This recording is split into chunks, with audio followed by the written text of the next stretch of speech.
আওয়ামী লীগের সাবেক মানে মাননীয় প্রধানমন্ত্রীর পারফরমেন্স নিয়ে জনগণের কোনো প্রশ্ন নাই, এটা আমি আপনাকে ক্লিয়ারলি বলি।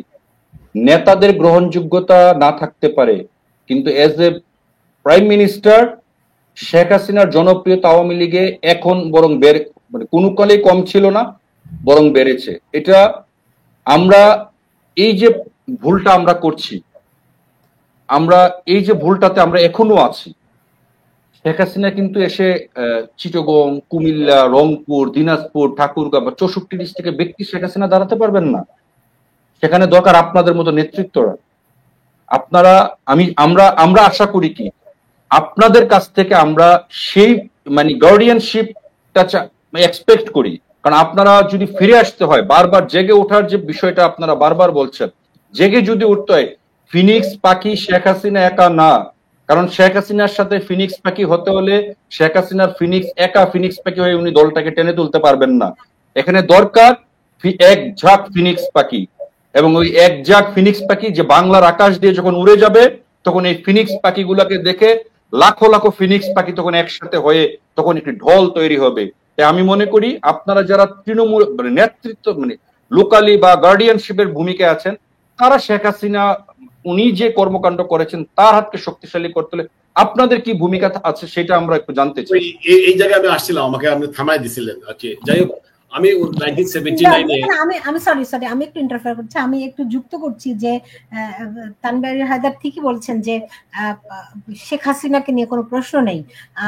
কেন বলছি কথাটি, আমি যতখানি খবর পাই, যতখানি খবর রাখি এবং কর্মীদের সঙ্গে যতখানি কথা হয়, তাতে তারা বলেন যে শেখ হাসিনা ছাড়া তারা আর কারো লিডারশিপ এখন মানতে রাজি নয়, তারা কারো কথা শুনতে রাজি নয়।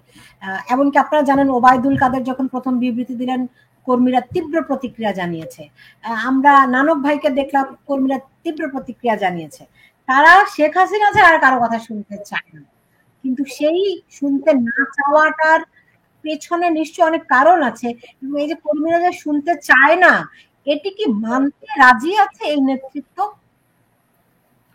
না, শুনুন, শেখ হাসিনার গ্রহণযোগ্যতা তো তিনি উল্লেখ করলেন এবং দেশবাসী জানে যে আওয়ামী লীগের মানুষ শেখ হাসিনাই আস্থা, মানে সংখ্যক শুধু আওয়ামী লীগ না, দেশবাসীও শেখ হাসিনার আস্থাশীল।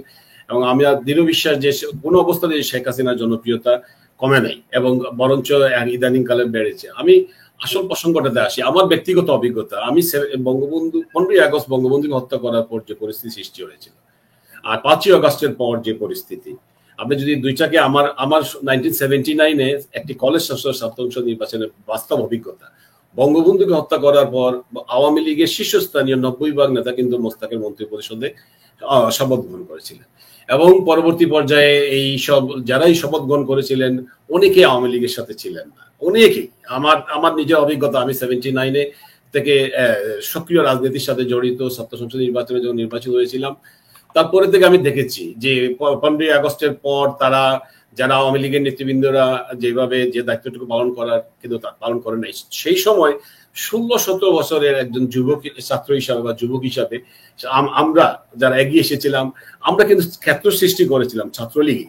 বাংলাদেশ ছাত্রলীগের নেতা কর্মীরা সমস্ত বাংলাদেশে বঙ্গবন্ধুর কন্যা জননেত্রী শেখ হাসিনার দেশে প্রত্যাবর্তনের ক্ষেত্র সৃষ্টি করেছিলাম যে এই ছাত্রলীগ। আমি মনে করি যে এখানে আওয়ামী লীগের, আমার তো বাস্তব অভিজ্ঞতা, আমি নিজে আমার উপজেলা 1979-এ 39 জন জাতীয় সংসদ নির্বাচিত হয়েছিলেন। আমার এলাকা মৌলভীবাজার 1 তৎকালীন সময় একজন সিরাজুল ইসলাম একজন শিক্ষক ছিলেন, তিনি নির্বাচিত হয়েছিলেন। আমরা কিভাবে নির্বাচিত হয়েছিলাম, আমি তো আমার উপজেলা থেকে, আমরা ছাত্র তৎকালীন সময় আওয়ামী লীগের নেতৃবৃন্দ আমরা সামনে পাই নাই।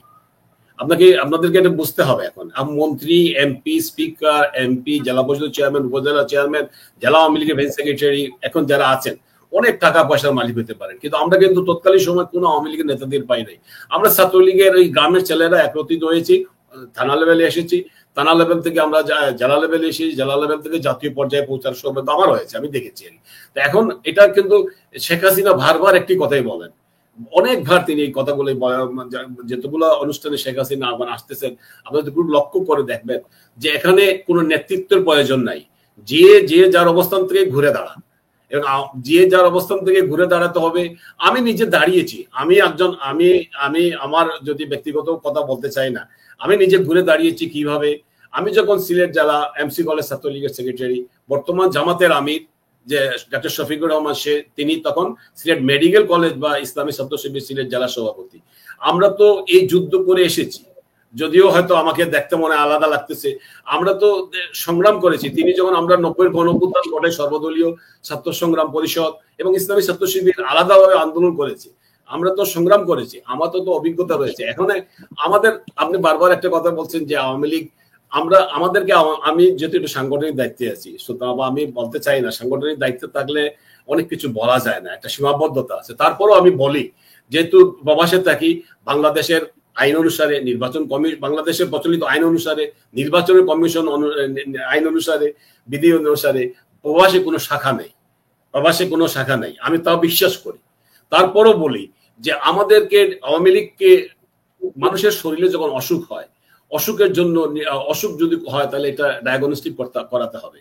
আমাদের আওয়ামী লীগের যে 5ই অগাস্ট কি ব্যর্থতা ছিল সেগুলা আমাদের নির্ণয় করতে হবে, এবং নির্ণয় করে কি কি কারণে আমরা হেরেছি।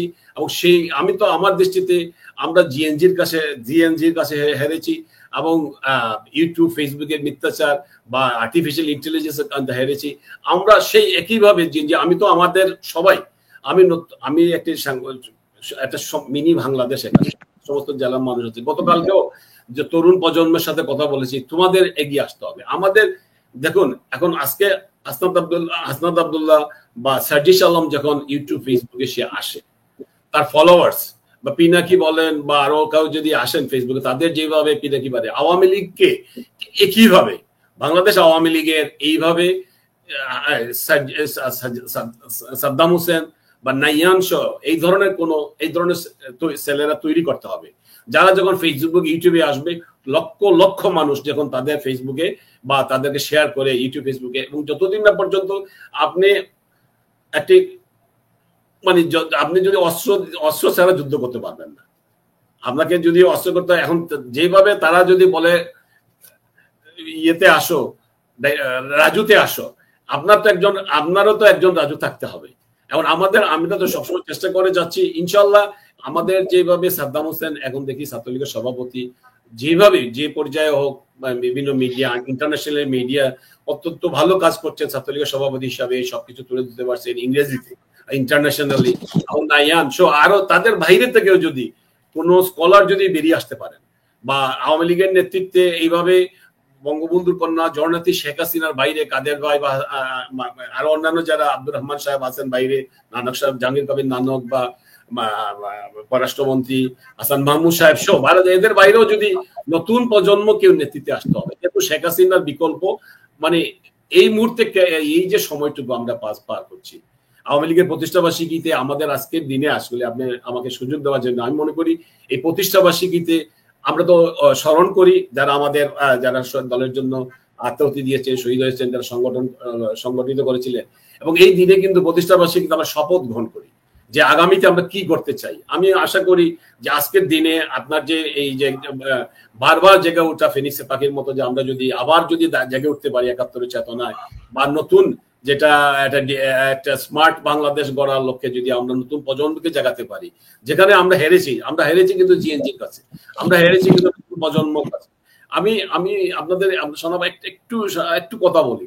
এই যে আন্দোলনটা, যে যৌথ আন্দোলন, আমরা বুয়েটে থেকে দেখেছি, বুয়েটে যখন তাদের রাজনীতি নিষিদ্ধ করার পরে যৌথ লিডারশিপ, ওই যে একটা ছেলে একটা মেয়ে আগায় আসে, একজন আসে বক্তব্য দেয়, আরেকজন যায়, এটা কিন্তু এই যে বুয়েটের থেকে যে নেতৃত্ব সৃষ্টি হয়েছিল, সেই নেতৃত্ব কিন্তু ধারাবাহিকতা এখনো আমরা দেখতে পাচ্ছি। এখনো ঢাকা মেডিকেল কলেজে যে আন্দোলন, যেটা এখনো দানা বাঁধে নাই, ঢাকা মেডিকেল কলেজে হয়তো বাংলাদেশের ইতিহাসে যদি দেখেন, বায়ান্নার ভাষা আন্দোলন থেকে শুরু করে প্রতিটা আন্দোলন, 66 সৈয়দফা আন্দোলন, 69 গণ অভ্যুত্থান, 70 নির্বাচনে ঢাকা মেডিকেল কলেজ কিন্তু একটা গৌরব উজ্জ্বল ভূমিকা পালন করেছিল। আমরা আশা করেছিলাম ঢাকা মেডিকেল কলেজের ছাত্ররা যখন আন্দোলনে নেমেছিল, কিন্তু সঙ্গে সঙ্গে ঢাকা মেডিকেল কলেজকে বন্ধ ঘোষণা করা হয়েছে, কিন্তু বন্ধ করে কোনো দিনই দাবায় রাখা যাবে না। বাংলাদেশের মানুষ ইতিমধ্যে বুঝতে পেরেছি, এবং বাংলাদেশ আওয়ামী লীগের ৭০তম প্রতিষ্ঠাবার্ষিকী এই দিনে আমরা ইনশাল্লাহ আমরা শপথ নিতে চাই যে বাংলাদেশের মানুষ ঘুরে দাঁড়াবে, এবং আমরা যে শেখ হাসিনা যে ফিরে আসবেন দেশে, আওয়ামী লীগ যে ফিরে আসবে, কারণ তারা তো রাষ্ট্র পরিচালনা করতে সম্পূর্ণ ব্যর্থ হয়েছে। কারণ পুলিশ তারা তো দেশ চালানো যাবে না, এবং প্রশাসন ছাড়া দেশ চালানো যাবে না, সেনাবাহিনী ছাড়া দেশ চালানো যাবে না, যেহেতু তারা এই তিনটি প্রতিপক্ষ হয়ে দাঁড়িয়েছেন। বর্তমান অন্তর্বর্তীকালীন সরকার, ডক্টর ইউনূসের নেতৃত্বের সরকার, তারা পুলিশের প্রতিপক্ষ, তারা বর্তমান সিভিল প্রশাসনের প্রতিপক্ষ, তারা বাংলাদেশ সেনাবাহিনীর প্রতিপক্ষ এবং জনগণের প্রতিপক্ষ। ইতিমধ্যে গত 1 মাস আগে যদি আপনি ইউটিউব ফেসবুকে গিয়ে দেখেন, বিএনপি সহ জাতীয় পার্টি, আওয়ামী লীগ সহ সমস্ত রাজনৈতিক 85% বাংলাদেশের জনগণ কিন্তু এই ইউনূস সরকারের পক্ষে ছিলেন না। মির্জা ফখরুল ইসলামের 1 মাস আগের যদি বক্তব্য ইউটিউবে দেখেন, তারাও মির্জা ফখরুল ইসলাম স্পষ্ট করে বলেছেন যে বর্তমানে ইউনূস সরকার যদি ক্ষমতায় থাকেন, দেশের অর্থনীতি, দেশের রাজনীতি, দেশের সবকিছু ধ্বংস হয়ে যাবে। অনতিবিলম্বে তাকে পদত্যাগ করে ইউনূস সরকারকে একটি তত্ত্বাবধায়ক সরকার অধীনে নির্বাচন দাবি করেছিলেন ফখরুল ইসলাম। আমরাও এই প্রতিষ্ঠাবাসীকে এই দাবি করতে চাই যে এই সরকার পদত্যাগ করে একটি সাংবিধানিক সরকার, যেটা তত্ত্বাবধায়ক সরকারের মাধ্যমে একটি নিরপেক্ষ আওয়ামী লীগ সহ সকল রাজনৈতিক দলকে নিয়ে নির্বাচনের ব্যবস্থা করাই বর্তমান রাজনৈতিক সংকটের সমাধান। জি জি, বুঝতে পেরেছি। আমি শেষ করব, তানভীর হায়দার যদি আপনি শেষ ইয়াটি দেন যে আওয়ামী লীগ একটা ফিনিক্স পাখি, এই মুহূর্তে অনেকেই বলেন যে তারা শীত নিদ্রায় আছে, ঘুম কবে ভাঙবে তাদের? তারা এখনো যে আওয়ামী লীগ যে ফিনিক্স পাখিটি দেখছে, সেই ফিনিক্স পাখির তত্ত্ব থেকে বের হতে হবে। এখন ডিজিটাল ফিনিক্স পাখি, এখন প্রকৃত রিয়েল ফিনিক্স পাখি কিন্তু আকাশে উড়বে না, এখন উড়াতে হবে এআই যুগে চলে গেছে বিশ্ব। এআই ফিনিক্স পাখি, ডিজিটাল ফিনিক্স পাখি, যে স্মার্ট বাংলাদেশ কথা আওয়ামী লীগ বারবার বলে। আমরা আওয়ামী লীগের কাছ থেকে আসলে স্মার্ট অ্যাক্টিভিটিস দেখতে চাই। স্মার্ট অ্যাক্টিভিটিসটা যদি তারা, যেমন উনি এখানে উদাহরণ দিয়েছেন, সার্জিস হাসনা, তারা ফেসবুকে লাইভ করলে, কথা বললে লাখ লাখ ফলোয়ার। আপনারা কি জানেন যে ফলোয়ার গুলো ওরা কিভাবে পেয়েছে? এবং ওরা যখন দেখে, ওদের দেখবেন যে হাজার হাজার কমেন্ট, কিন্তু রাজুতে ডাক দিলে 100 যায় না।